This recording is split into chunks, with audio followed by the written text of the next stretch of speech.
All right. Good evening, ladies and gentlemen. Welcome back to another AFC Summit show. You might notice that Jake is absent tonight.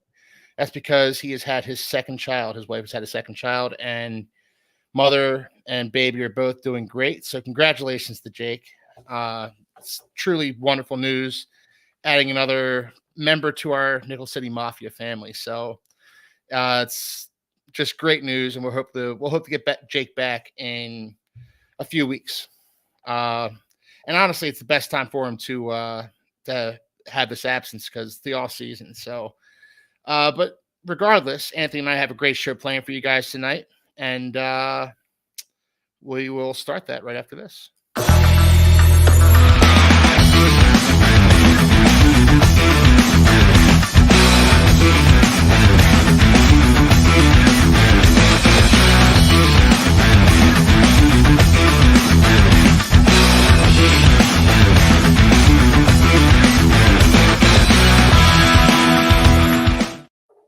All right. Good evening, everybody. We're back with another AFC Summit show. It's great to be here. I know I'm happy, and Anthony looks to be pretty happy too. As I said, Jake's out tonight, and so is Chris. But Anthony and I have a show coming up on Thursdays once the season starts, where we're going to do picks, and we're going to kind of keep a running tally on that. Anthony, why don't you tell people about that? Man, I'm super excited because we're going to be able to go live right before Thursday night football games. So we're going to be able to discuss the coming games right before the football week starts.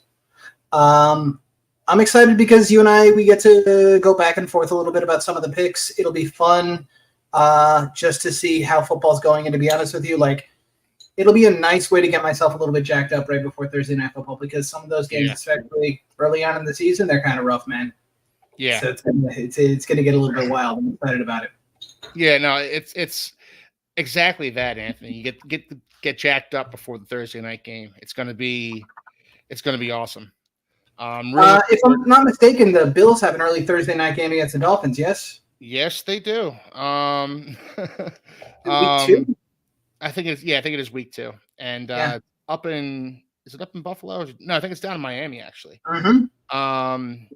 And again, it's the NFL schedule makers trying to mitigate the effects of the Miami Heat on people. They saw how that game against the Bills went a couple of years ago, and they said, we don't want to repeat of that.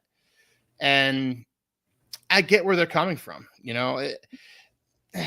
Football was meant to be played in cold weather, not meant to be played in 95-degree, hot, humid weather in Miami. So mitigate the effects of that as much as you can while not penalizing the team for playing in Miami. Because that's what it felt like last year, where the Dolphins were kind of penalized because they got one home game in the first month of the season last year.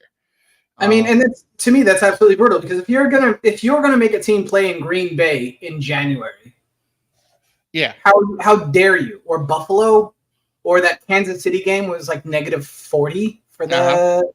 If you're going to make a team play like that, you got to you have to give some of these teams down south some kind of advantage. Yeah, and put that in somehow.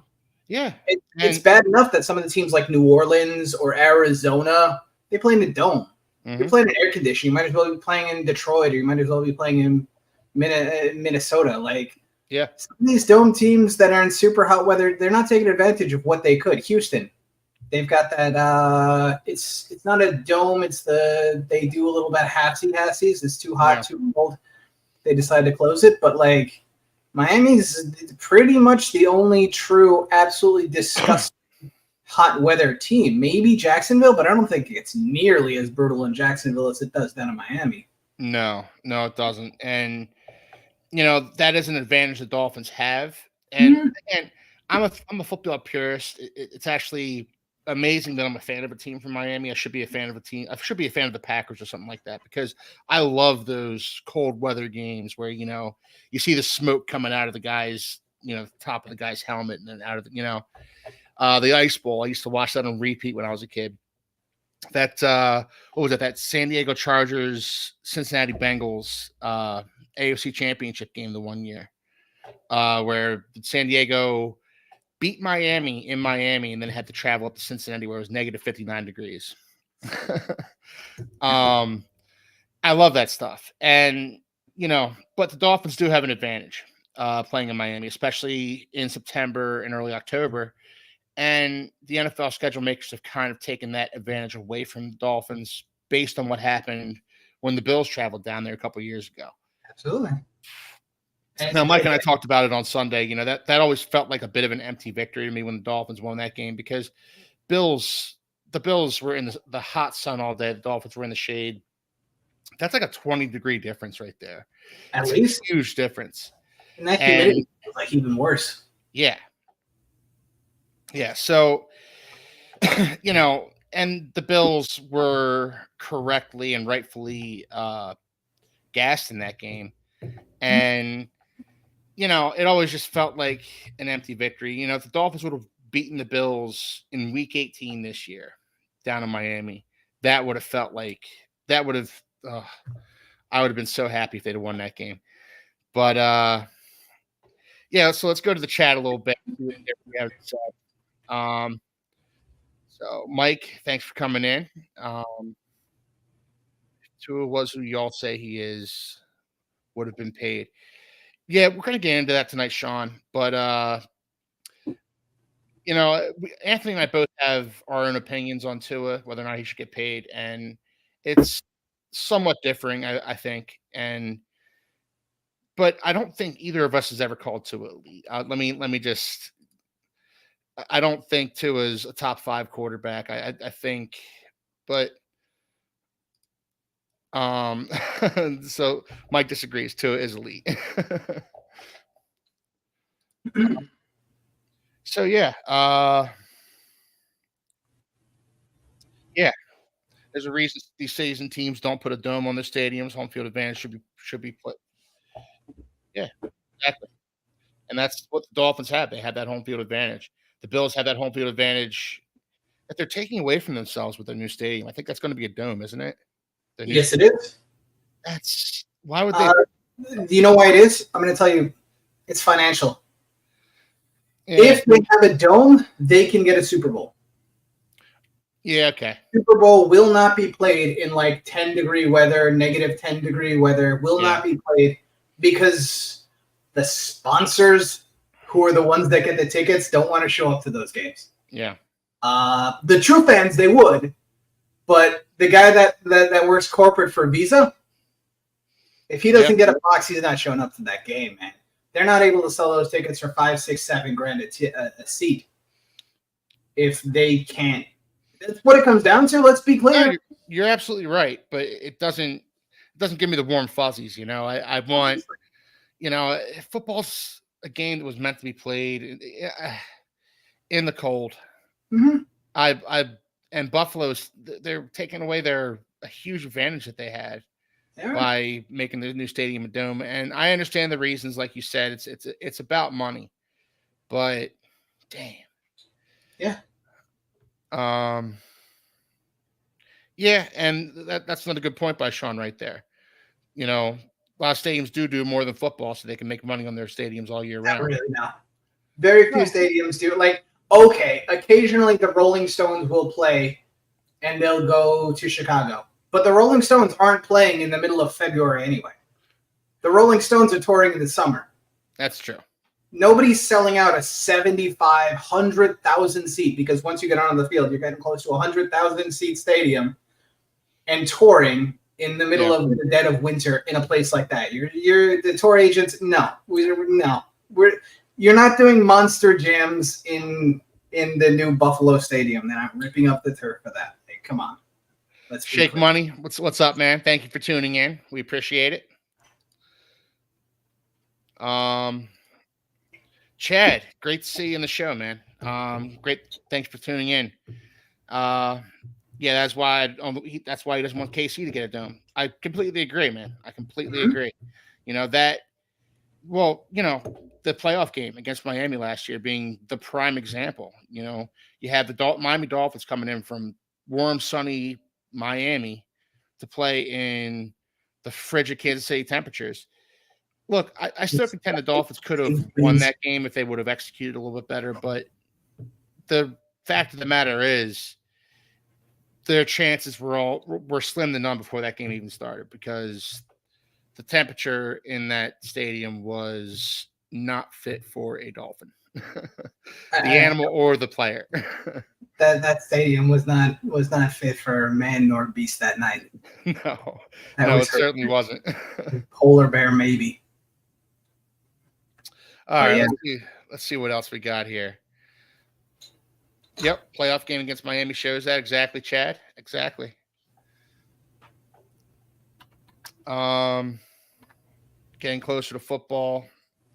Yes, we're all ready for this off season to end. It just turned July. We have 2 more months left, and it's going to feel like 6 months. It's gonna be brutal. I at least have the Phillies to kind of keep my attention a little bit, but it's still brutal, man. And I've always said this. I've always joked about this with my dad because he's a huge baseball guy, much more so than football. I've always said, regardless of what place the Phillies are in, come September, once football season starts, baseball season basically ends for me. I'm just all dialing in on football. Do you ever make it out to training camps? Are you going to be making it out for maybe the Eagles training camp this year? I've been to the Eagles training camp in the past. My uncle used to take me all the time when I was a kid, and they're always fun. It's always fun, but they used to do it down at the NovaCare Center. Now they're doing it up at Lehigh Valley University, where it's not as easy to get access to the training camps. Oh, okay. Yeah, so they used to do it down in Philly, but now they do it up in my neck of the woods, up in Lehigh Valley. Okay. So let's see. Geez. Yes, smash that like button. We appreciate that, and everybody who's here. We will try and give you guys a great show tonight. And so, with that said, Anthony, you had a few things you'd like to talk about tonight. Yeah, so one of the things we were talking about last week was like what a Tua extension might look like. So what could the salary cap ramifications of that be over the next couple of years or so? Obviously, he's in the last year of his rookie deal, so his salary cap hit right now I think is $23 million. I'm going to go ahead and share my screen real quick. Yeah. Okay, let's pull this up. Can you guys see this? Let me hang on a sec. There we go. Yeah. Sweet. Okay. So one of the things I want to take a look at is this is Joe Burrow's deal. Joe Burrow, on paper, is good for $55 million a year, which sounds absolutely backbreaking. Yes, it does. I mean, it sounds impossible for a team to be able to scale that. But let's go ahead and take a look at the hits and let's see how these teams wind up navigating them. 2023, his salary cap hit for the entire year was only $5.545 million. Sorry, his salary cap number was $19 million. So his guaranteed salary is only $5 million. This upcoming year, it's going to be $29.5 million. Okay. Tua, we just talked about, is 23. Mm-hmm. Next year, if Tua were to be franchised, his franchise tag number is something like 43.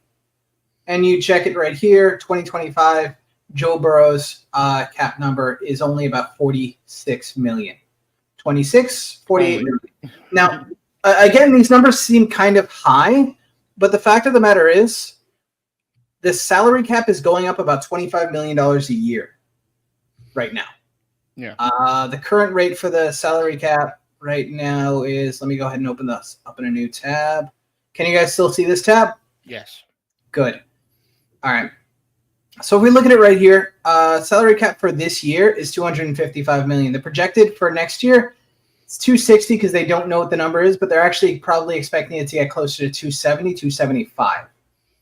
Year after that, 285 to 290. Yeah. 2027, 315. It's going up on average about $20 to $25 million a year. So you start to lock in these salary cap hits, 2026, 2027. That number we just looked at was 315. We're only looking at about 52 million. Again, it seems like a lot based on our salary cap just a couple of years ago was only 200 million.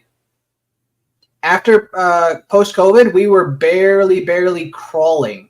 I think it, rather than going down, only went up or held at about 190 million. Yeah. And as the NFL continues to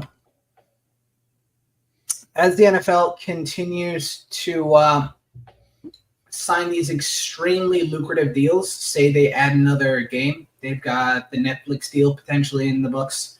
As they continue to raise more and more revenue, that salary cap continues to go up.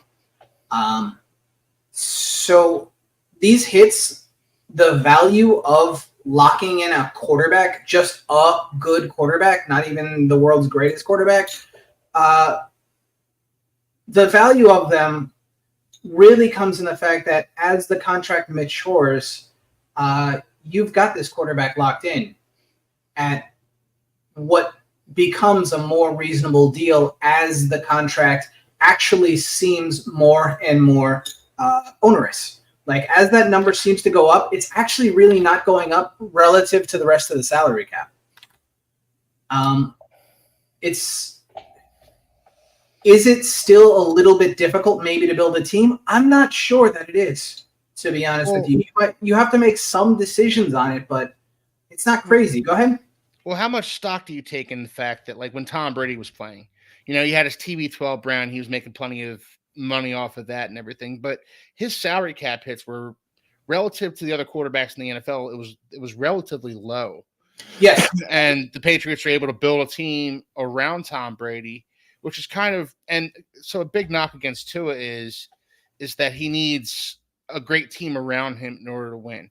I think there's something to that. I'm not going to dismiss that out of a hat.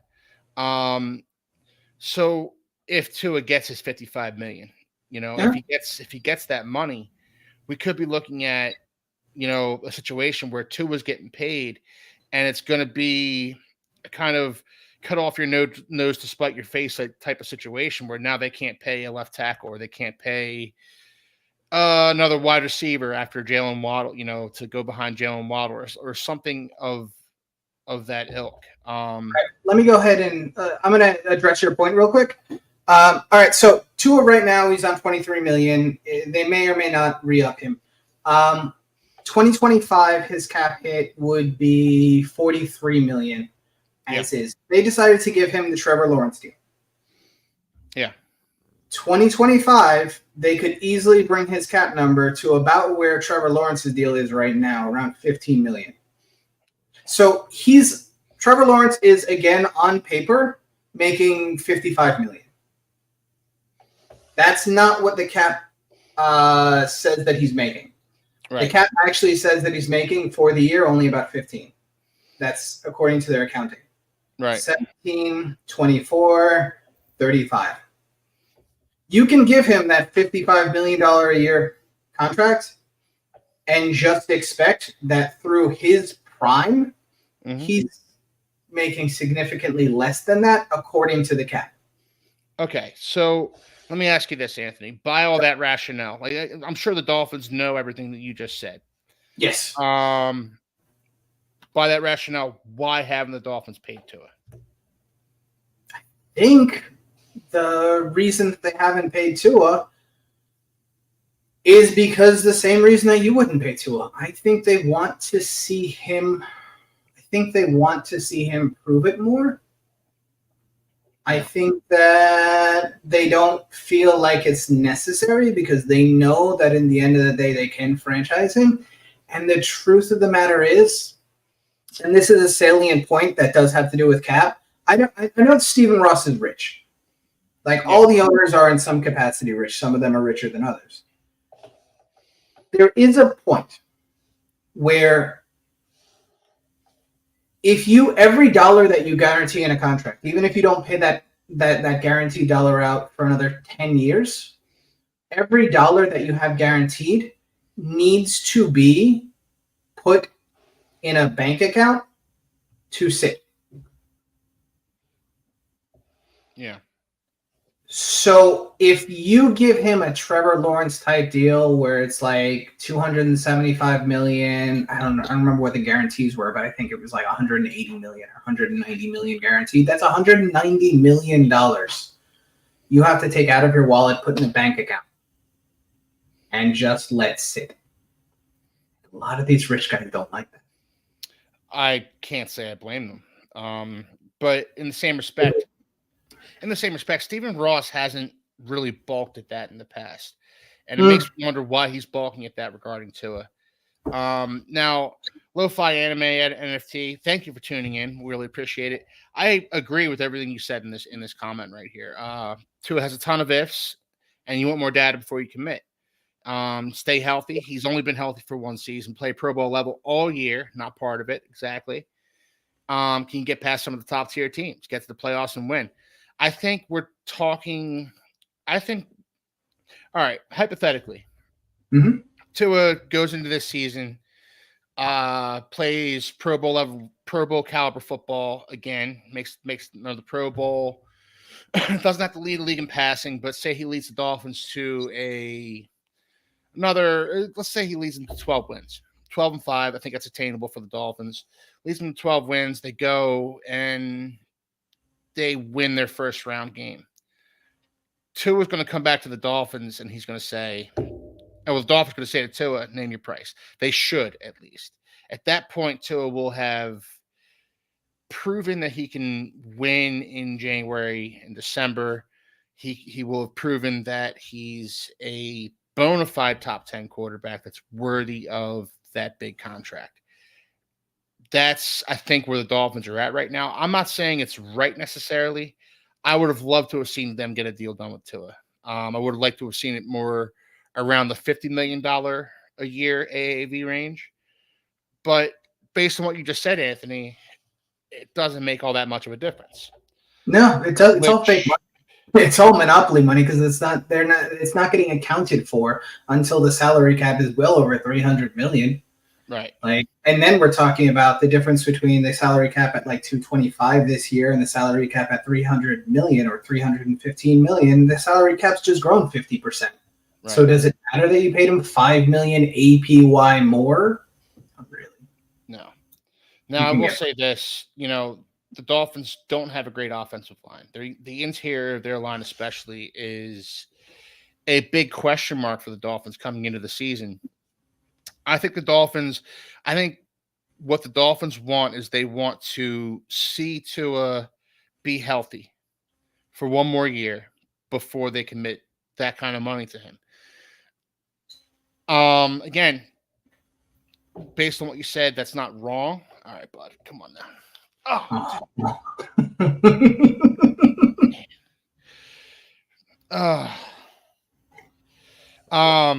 Based on what you said, that's not wrong, but I don't know. I think the Dolphins want one more year. See what Tua's got.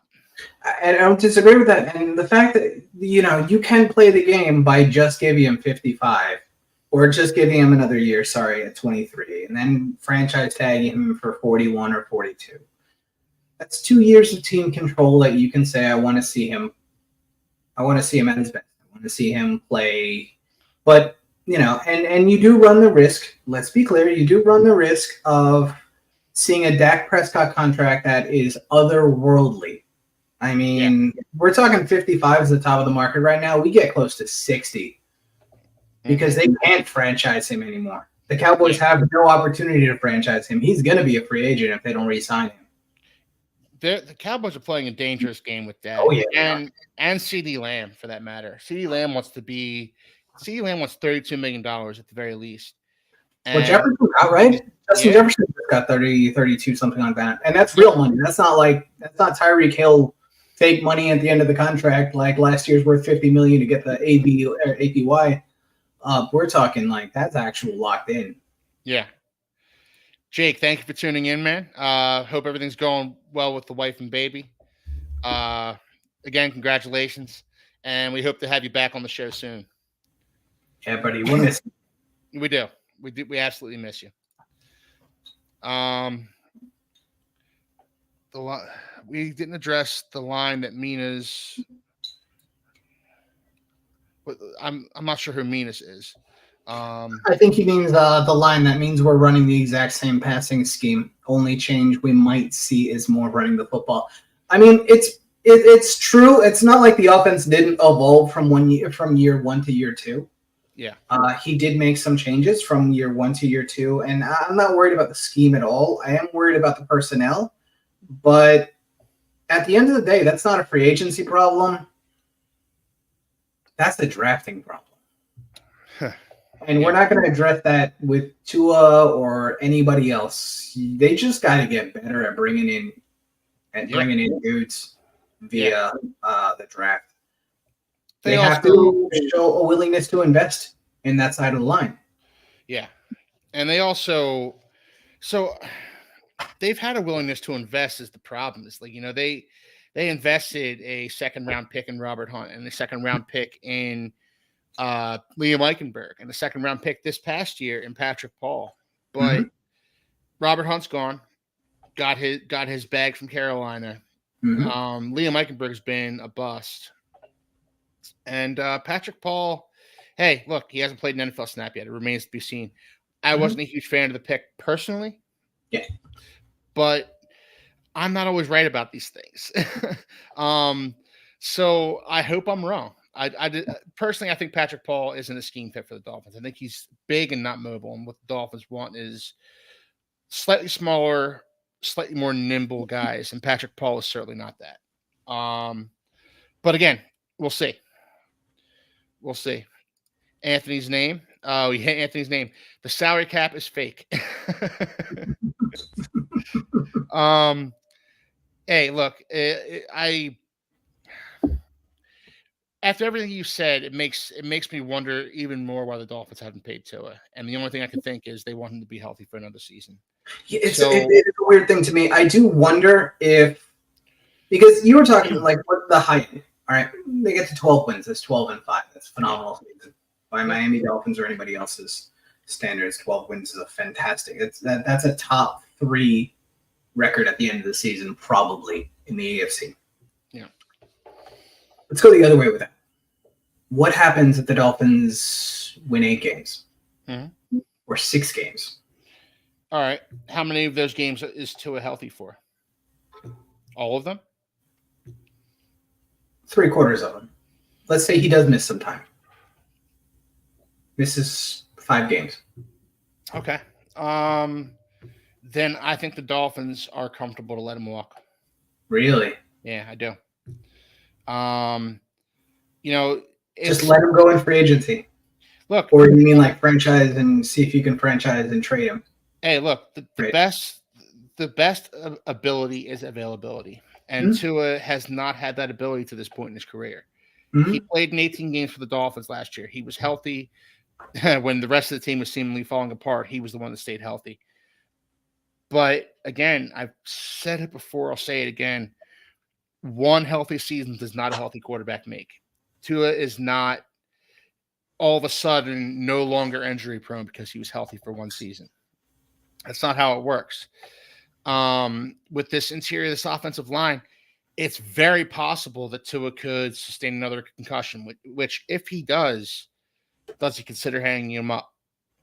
It's very possible. He's slightly built. If he gets hit if Quinnen Williams comes busting through the line and flattens Tua, even if he doesn't get a concussion or he gets broken ribs or whatever, like you have to wonder about how long he can last in the NFL. And it's one of those things where Dolphins fans are going to collectively hold their collective breath every time Tua gets hit. Whether he gets paid or not, but especially if he gets paid, because now you have 150, 175, 100 and whatever $1 million invested in a dude, however many guaranteed that is, however much invested into a guy who can't stay on the field. I mean, the same argument you're making right now is the same reason that San Diego Chargers decided to move on for Drew Brees. Yeah, and Brees wound up being a Hall of Fame quarterback. But Drew Brees wasn't barely 6 feet tall, skinny little dude. Can you see over the line? But he wasn't super injury prone prior to tearing up his shoulder in that last game he played for the Chargers. Whereas Tua, it's a pattern. Every year it's something. Whether it's the hip or the broken finger or the ribs or the concussions, it's always something with Tua. And again, I go on this show and I talk a bunch of smack about Tua. You'd be surprised to know that I'm a huge fan of the guy. I really am. I love what he can do on a football field. I love the accuracy and anticipation with which he throws the ball. I want to see it over the course of 17 games, and I want to see it especially in December and January when the games matter the most. The Dolphins have another gauntlet this season. Their last 6 games is a gauntlet of football games. I think the Jets are in there, the Browns. I think the Packers kick that off on Thanksgiving night. I need to look at the schedule again, but they have another gauntlet in December and January again. And I said on this show, I want them to go 3-3. If they go 1-5, 2-4, it's time to pull the plug on this whole Tua experiment. It just is. Do you think maybe the worst case scenario for you, because you were so quick to be like, yeah, we just let him walk, whatever, if he gets hurt, looks beat up or whatever.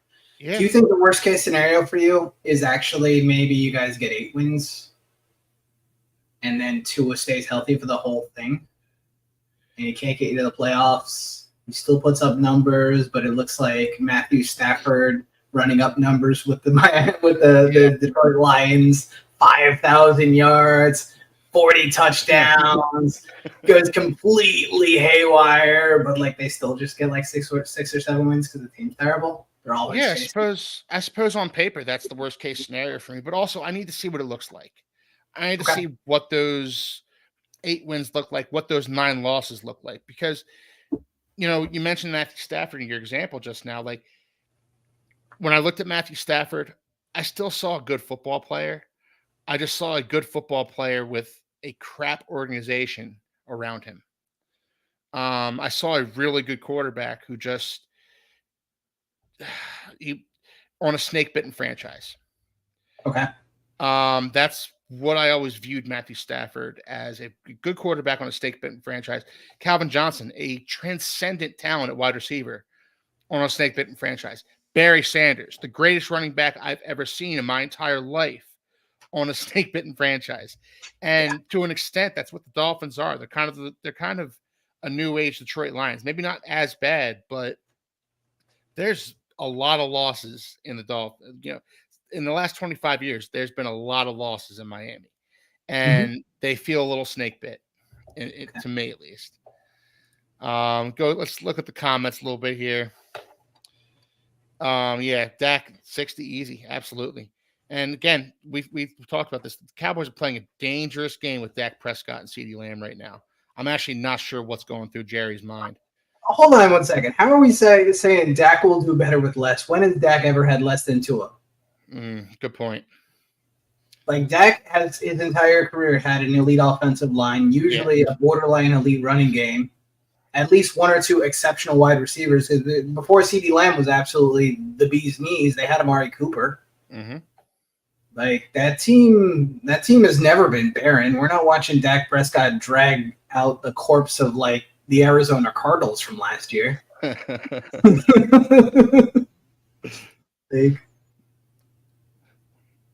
Miami can put themselves in place where contract handcuffs. But I just showed that it's not going to handcuff.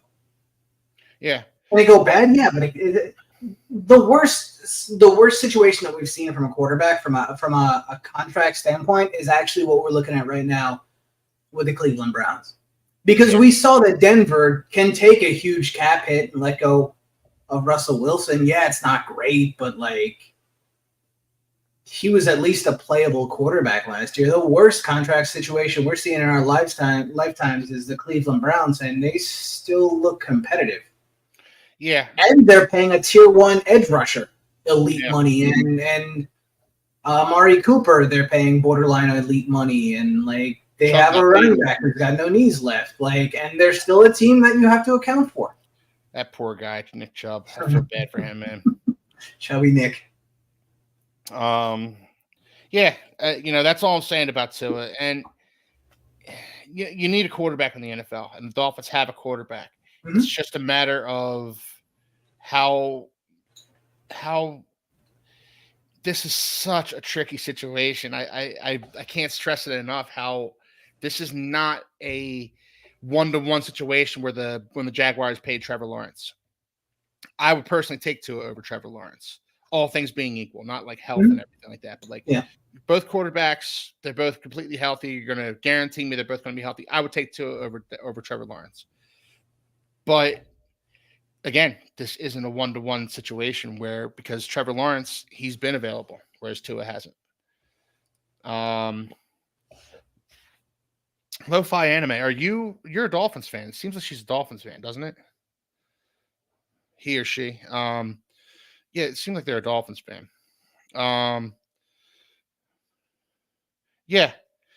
scheme was heavily focused on getting rid of the ball, but the problem is that when Tua's first or second read, wasn't there, when that play wasn't there, Tua either threw the ball into the ground or he threw an interception. He threw a lot of interceptions last year. And I think that was due to the fact that teams would undercut routes and know what was going on. And what Tua, again, this is something Tua needed to work on this offseason. He needed to be able to make the off-script plays a little easier. Get outside the pocket, maybe scramble for 5 yards and slide so you don't get hit. Get outside the pocket, make a play. Whereas last year he would just drop back, 3-step drop and fire. And you can't sustain an offense on that for an entire season, in my opinion. The other thing is this, but I'm going to throw this back at you because I know that you hate it. Tua talked about how he's losing weight so that he can do that. Yeah. Yeah. And I know that you hate it because you figure the extra spare tire around him keeps him from getting into a cushion. But I mean, maybe that's also him protecting himself a bit better. Well, hashtag Chubby Tua was a thing last year. And he was a little chubby, but you know what? He was able to kind of absorb those hits a little bit better. And this offseason, he looks decidedly less chubby. He looks... Maybe that helps him run. Maybe that gets him the extra 5 yards of scrambling or outside the pocket long enough to be able to do something because, There's a yin and yang to this, Anthony. He lost that spare tire. Now he's a little more nimble. But those hits that Quinn Williams hitting him is going to hurt a lot worse. The Dolphins are playing Christian Wilkins and the Raiders at some point this season. Mm-hmm. When Christian Wilkins hits him, that's going to hurt more than it did last season. It's going to affect him more than it did last season. Maybe Christian Wilkins can't catch him quite as easily.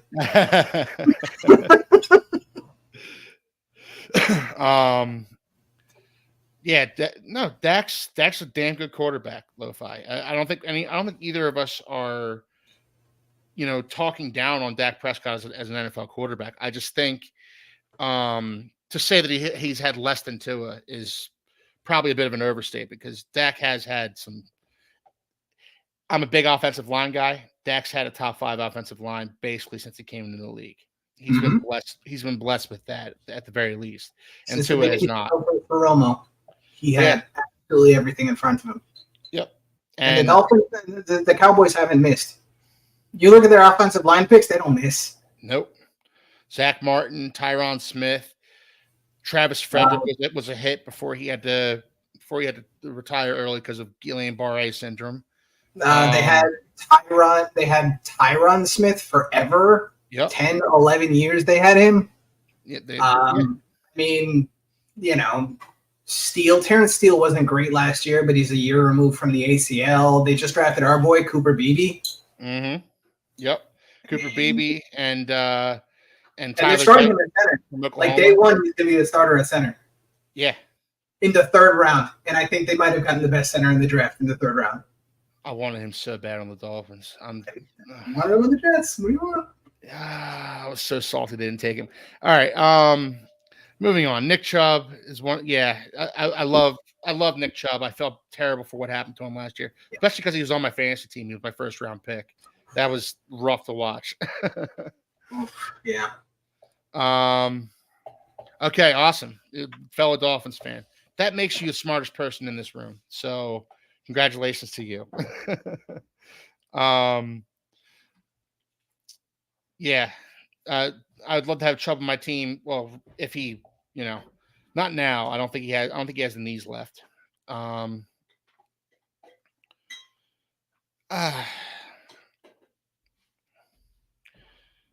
Yeah, you're not wrong, but I think, but that's kind of what I was speaking to earlier, where like 3 steps and just fire the ball to a spot. I think he needs to have a little bit more. He needs to be able to kind of ad lib a little bit more and get off his first or second read. I think he was able to do that, and I'm pretty sure that's what he's been working on this offseason. If he's able to do that, then I think you're going to see a better version of Tua. Let Tua, yeah. I mean, if the Dolphins let Tua walk and the Cowboys let Dak Prescott walk, the Dolphins are absolutely going to be in on the Dak Prescott sweepstakes, 100%. I'm not going to go there. Start to use running backs and trick plays. I mean, maybe a little bit, but I think it's also just better execution, getting Tua outside the pocket, making better plays, more schoolyard style than design 3 steps and fire it.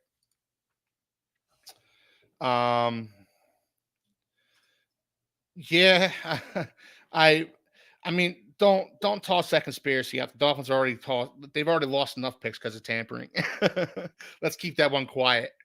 All right, Anthony, we have a few other things you want to talk about tonight. So why don't you lead into them? Other things that I want to talk about a little bit. We haven't really hit fantasy that hard.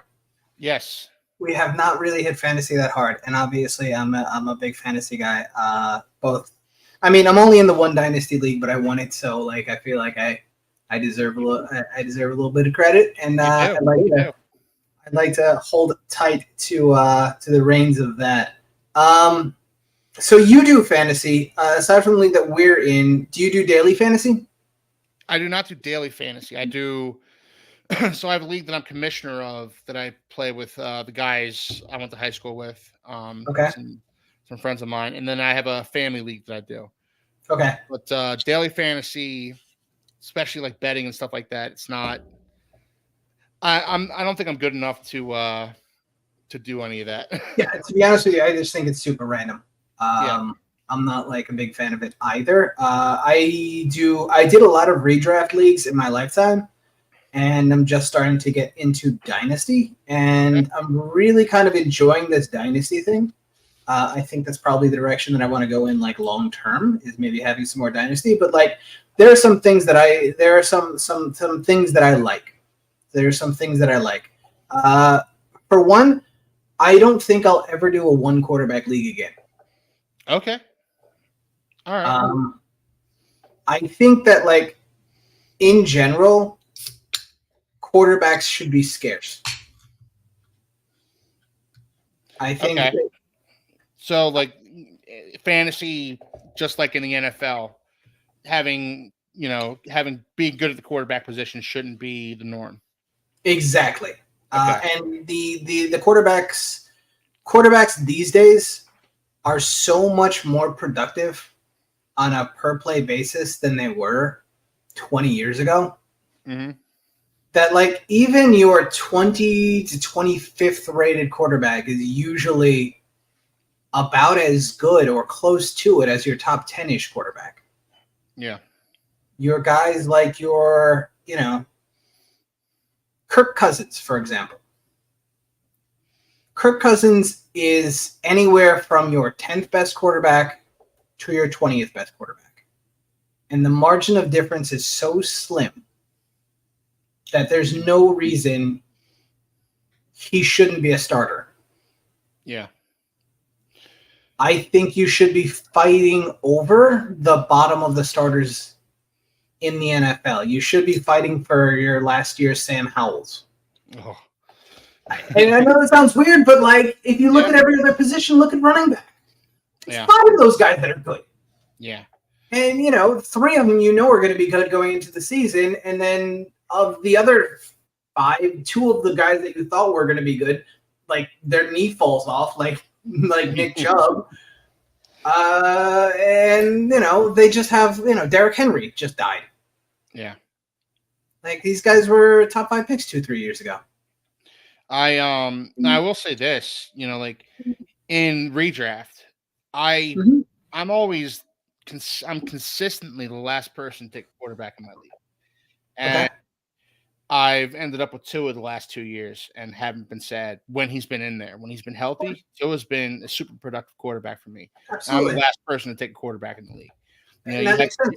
Is it a one quarterback league? Josh Allen in the 3rd round. It's one quarterback. Yeah. You have guys taking Josh Allen in the 3rd round and Lamar Jackson in the 4th, and I'm good. I'll wait and grab Dak Prescott and Tua and be good with that for the whole season. And but you see what I mean, though. Like the fact that you can actually walk out of a draft with Dak Prescott and Tua Tagovailoa and invest as little as you do in the quarterback position means that the position is too deep. Yeah, I see what you're saying. It makes perfect sense to me, actually. Another thing, I will never again play in a league that only starts 3 wide receivers. How many wide receivers would you like to start? 4? I think minimum of 4 plus flex. Wow. Okay. But that's another position where it's so incredibly deep as compared to what it was. And plus, everybody plays PPR these days. Yeah. Yeah. So, like, even your, just rack up a couple of receptions or rack up 6 receptions for 47 yards guys have incredible value. Yeah. Yeah, I will never play in a league again that doesn't start at least 4 receivers. Okay. I don't hate it. I just I play my league's just a standard league. 1 quarterback, 2 running backs, 2 receivers, tight end, defense, special teams, flex, and a kicker. It's a real standard thing. But I see what you're saying, especially like in like a 10-man league. You start with 4 wide receivers, 2 quarterbacks. It's gonna get awfully thin towards the end. That you just brought up my next point. I don't want to play in another league that makes me start more than 1 running back. Okay. All right. I just don't think there are enough running backs. I think that's what the flex position would be for. So you don't think that with a bunch of teams switching to like running back by committee that because there are viable running backs that are running a committee, like Dolphins being the perfect example. You have Raheem Mostert, Devon Achane, two running backs in 1 backfield. Absolutely. Which one do you start? Do you start them both? Exactly. 100%. But you only want to start one running back. I only think because we're adding an additional wide receiver, I don't think we should have to start 2 running backs. Okay. I don't think even in a 10-man league, I don't know that there's 20 viable running backs in the NFL. There's 20 running backs to see the football field. Viable is but there's 50 running backs that see the field. Yeah. You just mentioned the Dolphins. They've got 2 that you could have. But like one of those games, a chain's going to go off, and that same game, Mostert might get 4 carries for no yards. Yeah. Who's going to go off in Pittsburgh? Is it going to be Jaylen Warren or is it going to be Najee Harris? My guess would be Najee Harris. My guess would be Najee Harris because he fits that Derrick Henry mold that Arthur Smith had in Tennessee better than Jaylen Warren does. But again, I don't know. But you say that, but like, who is the guy that went off Arthur Smith's first year in Atlanta? It's Cordarrelle Patterson. Yeah, it was. Like, it's just as easily for him to just use Cordarrelle Patterson and just The Bears. Who's the starting running back for the Bears? Well, I think it's going to be DeAndre Swift this year. It might be DeAndre Swift, but they still had the dude that they drafted out of Texas the year before that because they let Khalil Herbert walk. Yeah. So they have Roschon Johnson. Yeah. They have DeAndre Swift. Mm-hmm. There's a third running back that they have that I forget off the top of my head. I mean, hang on a sec. But I would imagine it's going to be DeAndre Swift. But you can't be sure about it. No. So where do you want to draft them? You look in fantasy, these guys are all like rated right next to each other. It's a crapshoot on draft day. Who's going to do what? Oh, it absolutely is. I think what you're hoping for with running back is there's guys that do like that zero running back strategy now, where they draft wide receiver, tight end, quarterback, and then they go into running backs. The zero running back strategy. So let's see. Looking at the Bears depth chart, you got DeAndre Swift, Khalil Herbert, Roschon Johnson, Travis Homer from Seattle. Yeah, Travis Homer's a special teams guy. Yeah, that's the running back depth chart right now. Yeah, and I think more so than anything, what you're hoping for, Anthony, is you're just hoping to get lucky. Yeah. You're just hoping to get lucky. KC is another great example, Chad. KC, most of the stats will be Pacheco, not CEH. But Pacheco's a guy that I'm actually scared of going into the season as far as fantasy goes, because that dude just runs so angry. How many receptions did their backup get? Not Clyde Edwards-Helaire, but the other one. Jerick McKinnon. Yes, that guy had like 60 receptions last year. He was actually almost as fantasy viable as Pacheco was. Pacheco got the goal line things, but McKinnon was basically a glorified Julian Edelman. Yeah. Yeah, and all right, so Chad has a question for you here, Anthony. Let's see. Okay. All right. So Chad's not a fantasy guy.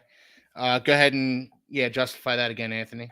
Wide receiver in the NFL these days is so incredibly deep that it used to be that a football team, if you're lucky, could support like a just regular out there NFL team could support one 1,000-yard receiver. It is not uncommon for the better passing teams to have multiple 1,000-yard receivers. Miami teams. Miami being one. Recently, like the Chargers, when they had Keenan Allen and Mike Williams both healthy. Who else? Eagles. AJ Brown, Devontae Smith. Absolutely. The Cowboys with CeeDee Lamb and I think Michael Gallup went to like 900 yards. Yeah, Michael Gallup and Amari Cooper when they had him. They had CeeDee Lamb and Amari Cooper for a season.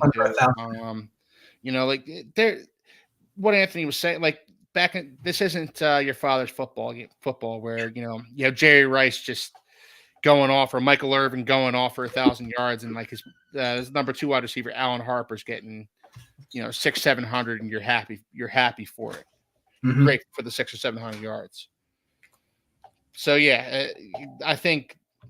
So to what Anthony's saying, and you look at a team like the Dolphins, they have Tyreek, they have Jalen Waddle, and then they're going to have guys like Odell Beckham Jr. and hopefully Malik Washington and Jonnu Smith, and there's going to be targets for Devon Achane in there.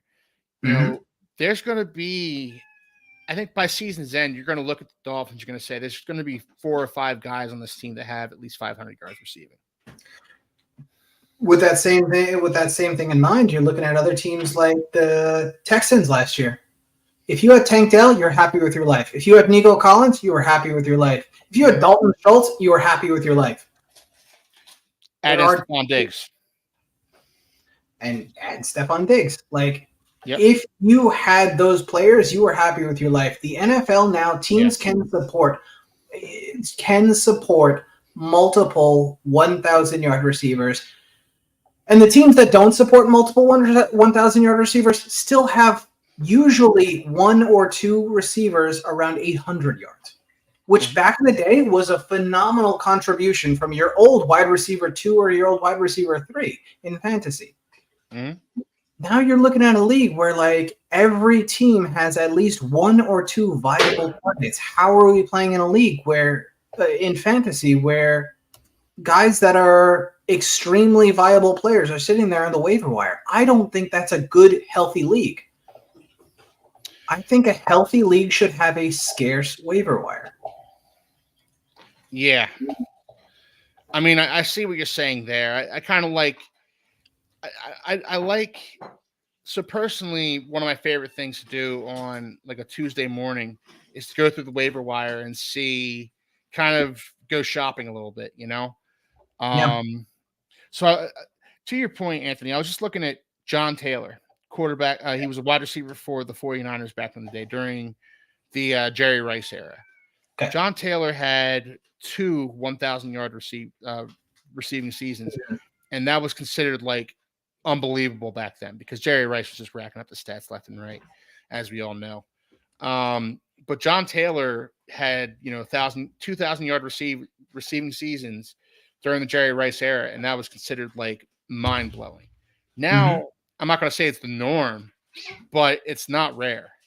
No, it's not rare the way it was. It's quite common. Yeah. Then you see teams like Atlanta. If Kyle Pitts goes for 1,000 yards now as a tight end, and Drake London goes for over 1,000 yards, and they're still going to have a wide receiver 3 that's probably going to be good for 600, 700 yards on 60 receptions. Like, all 3 of those guys should be fantasy viable. Yeah. Like, I think we live in a world where we need to be open to the possibility that we can only start 1 running back, or we have to start 4 starting receivers, and we need 2 quarterbacks. Yeah, we need 2 starting quarterbacks in fantasy. I don't hate where you're coming from, and I'm an old man. I'm set in my ways. I'm gonna be slow to change no matter what. So I don't see myself switching the format of my league, but I do see the sense in what you're saying. All right. Last major point that I have. I will never play in a league again that uses kickers. Yeah, that's another thing I won't. I love kickers. I love having that kicker that goes off for like 5 field goals. I hate it. And a couple oh my God, I hate you. Do you know how many times I've lost to that guy? I love that. My kicker got me 20 points, and the other guy, and I'll be texting my buddy who I'm playing that week, and he's like, "Your kicker got you 20 points. What the heck?" And it's like, yeah, that's when it's your week. I will never do it to myself again. It's torturous. It drives me insane, man. That 1 week I'll have a kicker and I'll get an extra point. Yeah. And then I lose to the guy by 3 points who got a 17-point kicker week. I just can't take it. Can't take it, man. That's fair. I'm a bad loser. I'm a sore loser, man. No, I get it. I get it. I actually had terrible luck with kickers last year. Like, for a while I had Jason Sanders, and you would have thought he was, he would get me like great games because Dolphins were scoring points left and right. But you know what? Like, it would be the kind of thing where like he would get me like 4 extra points, and the Dolphins would like inexplicably go for 2 or something like that. Yeah. And I'm stuck with 4 points, even though I had Jason Sanders and the Dolphins scored 50 points in their opponent. So I get where you're coming from, but I also, again, I love those weeks where, your kicker just, kicks a couple 50-yard field goals, which are more weighted in my league. You get 5 points for a field goal instead of if it's 50 yards or over. So, he kicks a couple 50-yarders, a couple extra points, and maybe like a 40-yarder. That's another 4 points. You got a 16-point performance from your kicker, and it's like 16 bonus points. It's the greatest thing ever. I love it. It's so tilting, dude. I agree with you, Chad. It is so tilting, man. Like, this is so. All right, so I hate luck. I have no luck. And that's really what it comes down to, man. I do feel like fantasy should do your best. You should do your best as much as possible to try to eliminate that luck variant. Mm-hmm. That's one of the reasons I don't like the waiver wire. It's one of the reasons I try to make the league as shallow as I do. It's one of the reasons I want to have 2 quarterbacks because I don't want to just lose because that one guy has Josh Allen and Josh Allen with 53 points. Yeah. I get it. I get where you're coming from. That guy also spent a 3rd-round pick on Josh Allen. He did, but in a dynasty draft, he's used his 2nd overall pick on Josh Allen. Yeah, I never had a shot because I was picking 7th. Mm-hmm. You know what I mean? Honestly, we did our draft. Now I was mock drafted because I was driving to work that night, so that's my excuse for having such a poor performance. But I don't think I would have done much better because when we did our mock draft last week and like how the dynasty was supposed to work, I had no idea it was supposed to go down like that. Like first 5 or 6 picks for quarterbacks, and I was like, "What the hell is going on here? Like this is not the fantasy football that I've ever seen before." So I probably still would have done just as bad in my league, even if I would have drafted. But I get to hang my hat on the fact that I was driving to work that night, and my team was auto drafted. Fair enough. Yeah, in our league, when we did our drafts last year, I was picking the back end of the draft, and I did basically the same thing that I would have done otherwise, where I did not take a quarterback until later, because all those teams that take a quarterback early set themselves back in every other position. Mm-hmm. Agreed. My quarterbacks, and I won the league last year, ended up being Tua, Trevor Lawrence. I got Kyler Murray at the end of the draft because he started on IR. Yep. And I went through the league with like Sam Howell. And I took Mac Jones. I ended up the draft with 5 quarterbacks. Man. Yeah, I mean, you were pretty set at the quarterback position. I was. But I didn't take one in the first round, and I still managed to make a pretty decent team. I was the highest scoring team last year. Why? Because I didn't sell out for a quarterback early. Because I in a 2 quarterback league, it's important not that you have 2 quarterbacks. It's important that you have 3 or 4. Yeah. That's the secret to it. All right. All right, let's move on to our last segment here, Anthony. Want to talk about Aaron Rodgers. Okay. All right, this one's going to be short. I'm going to wrap it up pretty quickly because it's not going to go too crazy. Aaron Rodgers is the quarterback of the New York Jets right now. Now, as things are, Aaron Rodgers only has 1 year left on his contract. No, he has 2 years left on his contract this year and next year. And then the Jets have 3 void years going forward after this. I'm going to go ahead and share my screen one more time. Okay. So we were talking about how the Jets have to make a decision on what they're going to do with Aaron Rodgers right now, because we have a cap number for next year of about $17 million, which is obviously not crazy. 2025, he's going to be 42 years old. Cap number is 23.5, but the Jets also have what are called void years. That is fake contract years. So at the end of his contract, the Jets will have a huge salary cap hit for all of the money that they put off. In theory, what the Jets could do is, instead of using these void years, they could re-sign him for another 2 years, Okay. assuming he still wants to play football, and spread some of these cap hits out for the next couple of years or so. Do you think he will, though? Man. It's anybody's guess. If they win, how does he not? Okay. I don't even know if they have to win the Super Bowl. But, like, if they make it to the conference championship, if they make it to the second round of the playoffs, we still have an elite defense. He's still got Garrett Wilson and Breece Hall. Phenomenal weapons for him. Yeah. Perfect for him, actually. Yeah, absolutely. Does he come back? Especially. Yes. Even Breece Hall. Yeah. Like, Breece Hall is a super version of Aaron Jones. He is. Yeah, he's like a muscle hamster version of Aaron Jones. Exactly. He's bigger, stronger, faster. Everything he does catches the ball just as well or better. Mm-hmm.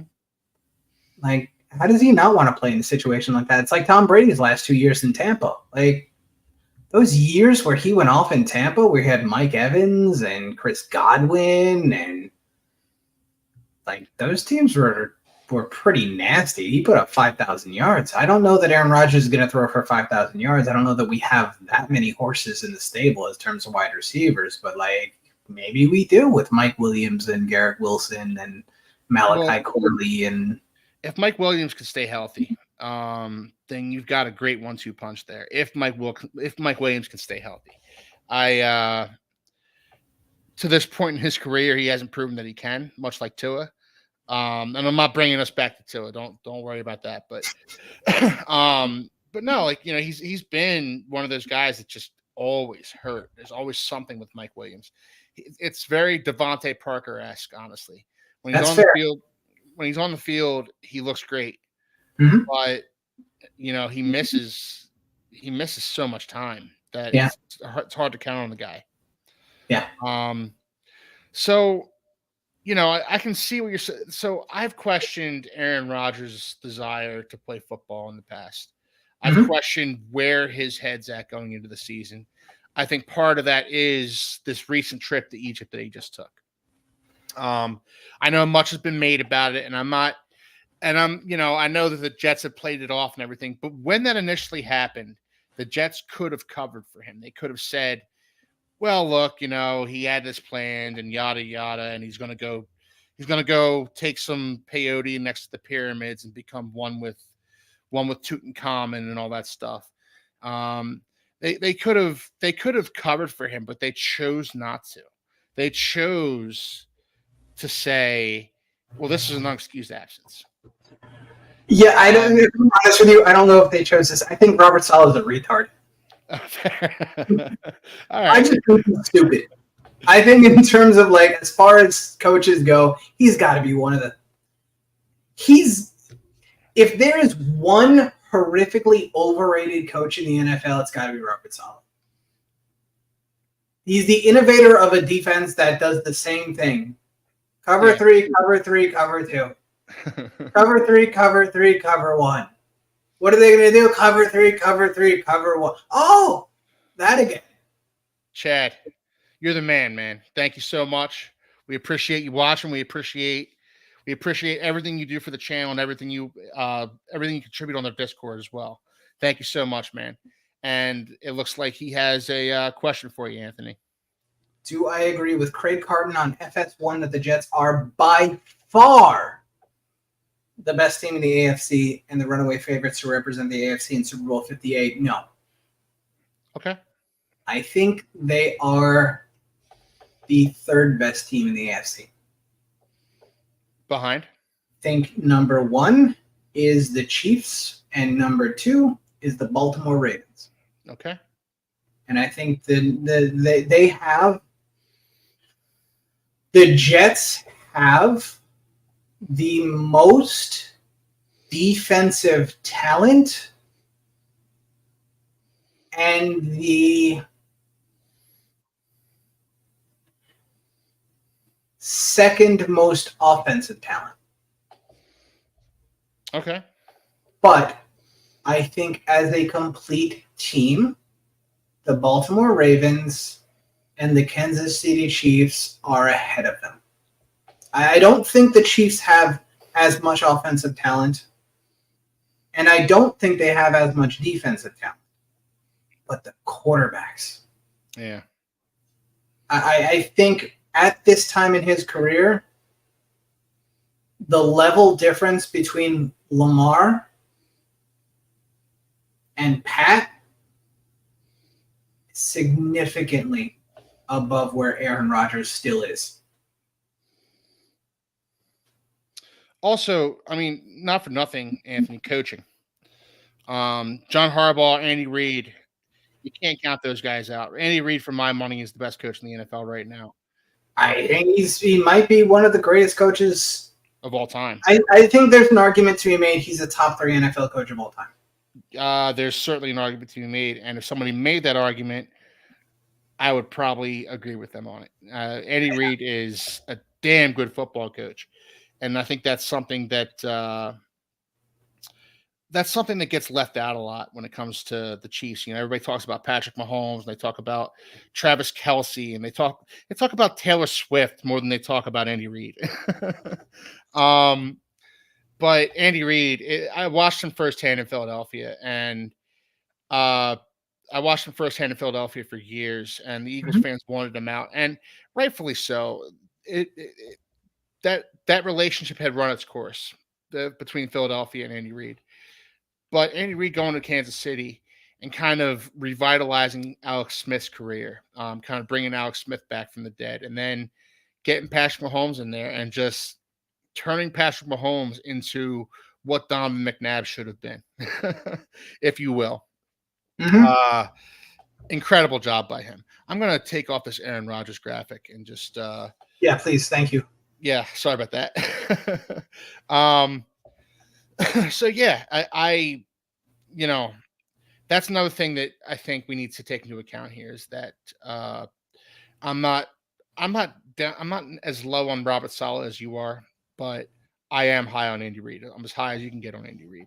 And John Harbaugh, for that matter, another damn good football coach. We're always going to be harsher on our own organizations because that's how we're built. But the number of times that I've seen Robert Saleh butt fumble away good situations over the last 3 years has made me sour on him. Okay. I just think that as a coach, his best talent is not developing players, is not putting teams in the best position to win games. I think his ability as a coach has been his ability to identify the best players for his scheme and his scheme alone. And everything else that he's done, from hiring his best friend's little brother to be the offensive coordinator, to hiring Aaron Rodgers' best friend to be the offensive coordinator. Mm-hmm. The way he's alienated so many of his own offensive players, from Mekhi Becton to Elijah Moore to Michael Carter, his obsession with over-investing in the defensive line, his unwillingness to be flexible in his own scheme and accommodate players like Bryce Huff or even Bryce Hall, Brandon Eccles. He's gone so far out of his way to make the situation so much harder on himself and on the team. The first year, when there was a reporter asked a really useful question, how come we don't have a veteran quarterback? Somebody for the quarterback room for Zach Wilson to learn behind. We don't need one. Yeah, that was clearly wrong. By the way, I think Zach Wilson just got married, so congratulations to him. Congratulations to Zach Wilson. No, I think he's engaged. I don't think he got married. Okay. I think he got engaged. I saw a picture on one of those social media things and thought, cool. He's got married, and the mothers of Denver can rest easy at night. Zach Wilson is no longer on the prowl. I low-key think Denver's a really good spot for him. I think he might actually wind up winning the starting quarterback job there. He's better than Jarrett Stidham. He's better than Bo Nix. He's a year older than Bo Nix. That's how old Bo Nix is. Yeah. Zach Wilson's going to his 4th year in the NFL, and Bo Nix is being a rookie, and he's a year younger. By the way, Lo-Fi, I agree with you. Aaron Rodgers is a big wild card this year. He's been a big wild card for me since beginning of the offseason, and that's one of the reasons why I pumped the brakes, especially on what Craig Carton said regarding the Jets being far and away the best team in the AFC. I pumped the brakes on the Jets being the best team in the AFC East as well. I think they can be. No, I think they can be, Anthony. I know that you pumping the brakes there, but I just don't see it.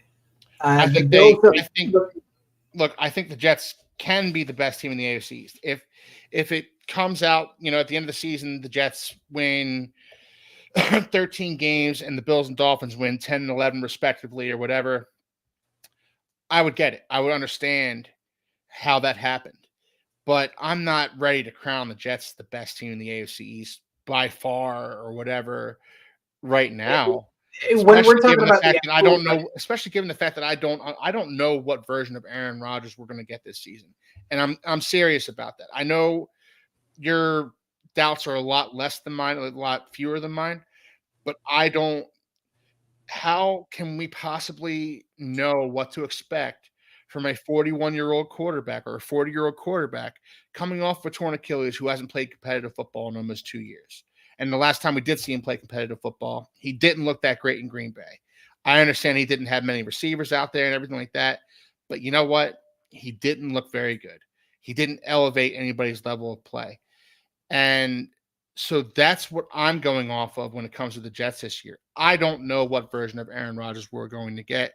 Therefore, I'm not going to sit here and anoint the Jets as the team to beat in the AFC East when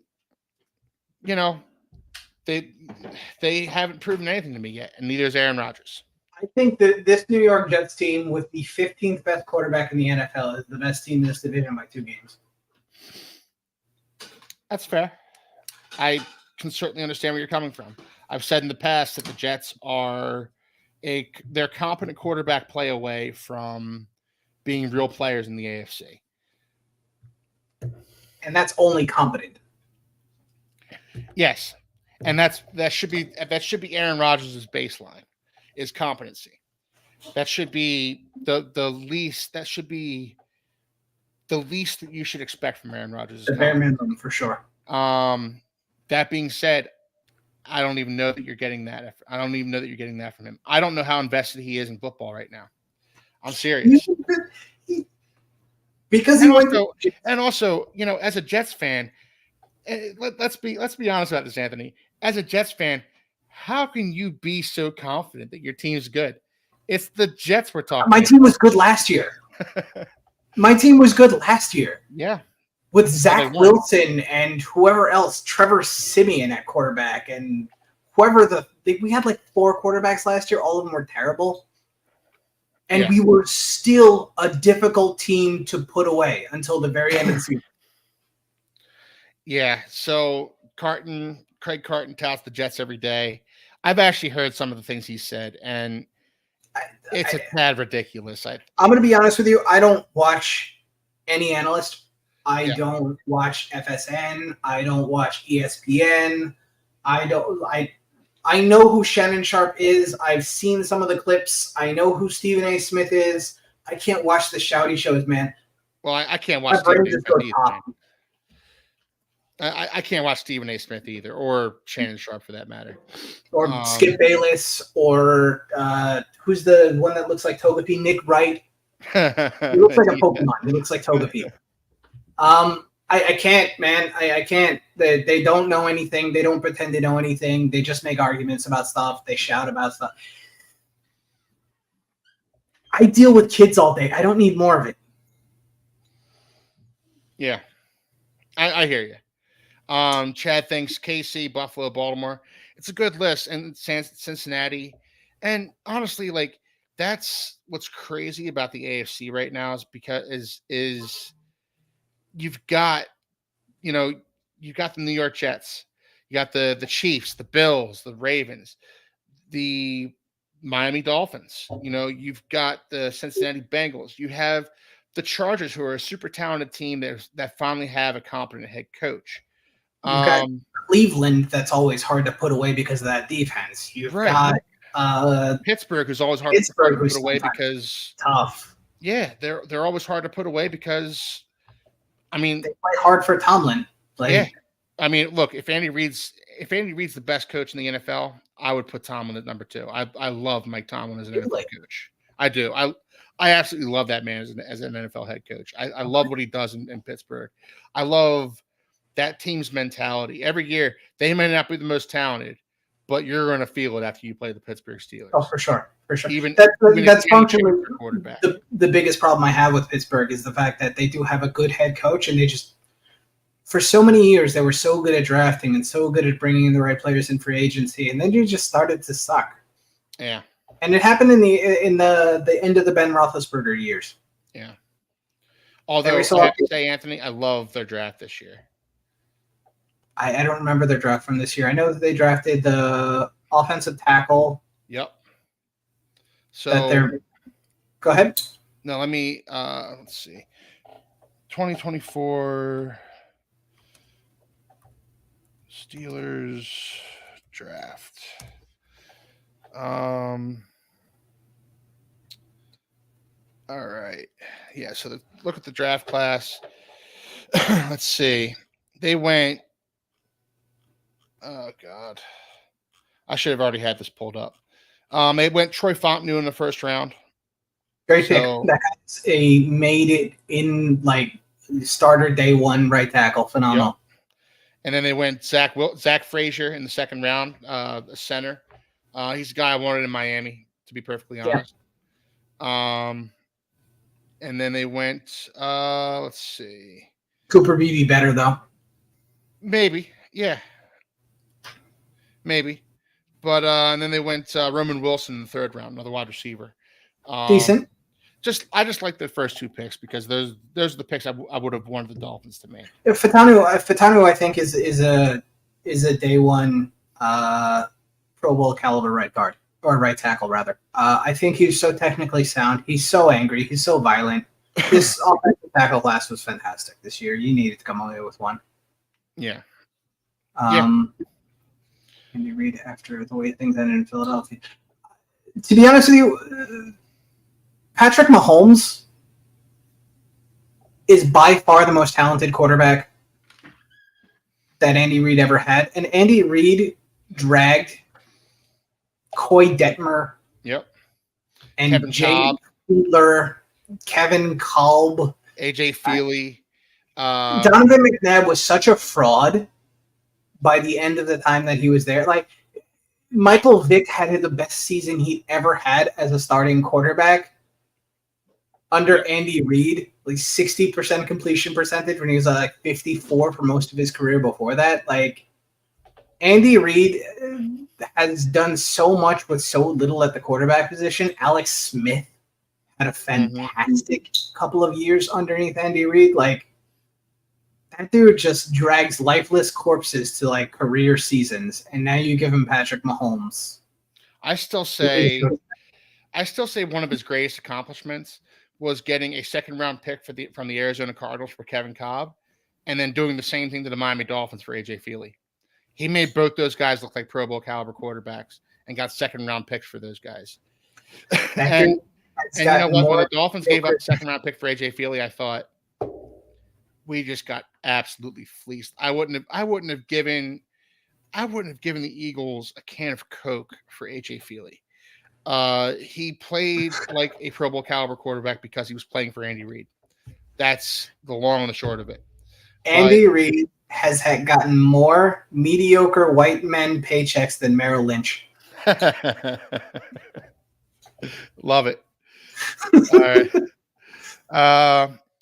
Yeah, KC should be the favorites in the AFC. They're the Kings until somebody takes their crown. I agree with you, Chad. Yep, 100%. 100%. Betting favorites for the AFC East: Buffalo, Miami, Jets, Patriots. It's possible the Jets could win the East, but a lot of things have to go right. I would take the Jets on that. If you're getting like plus 200 or something like that for the Jets, put your money on that. Because Buffalo has taken a huge step back. I'm sorry, they have taken a huge step back. This is Nickel City Mafia, a bunch of Buffalo fans, whatever. Guys, get used to it. You're the third best team in the division this year. Maybe Josh Allen can drag you kicking and screaming to 9 wins. Maybe.